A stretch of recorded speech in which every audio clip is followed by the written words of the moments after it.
Mes chers amis, l'année qui vient de s'écouler a été une année forte pour notre ville de Valenciennes. Riche en événements sportifs, festifs, culturels, riche aussi pour le développement économique de notre ville, riche également, hélas, en travaux. Je dis hélas parce que je sais que cette ville qui a été au cours de l'année un véritable chantier à ciel ouvert a posé un certain nombre d'inconvénients et de problématiques à certains ou certaines d'entre vous. Bien évidemment, par avance, je m'en excuse, mais voyons ensemble et collectivement les travaux comme une chance pour notre territoire. L'année 2018, qui débute, n'échappera pas à la règle. Et effectivement, nous allons poursuivre le développement harmonieux de nos quartiers et de notre territoire, avec la reprise d'un certain nombre de travaux, le quartier de la Cité des Jardins, mais aussi la poursuite d'un certain nombre d'engagements que nous avions pris, l'aménagement de la place Poterne, du boulevard Ezen et bien d'autres. Et puis, année festive aussi importante et année culturelle importante avec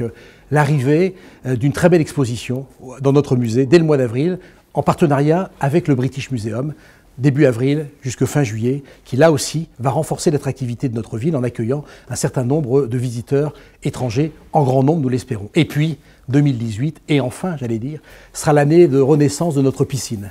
Voilà, après 4 années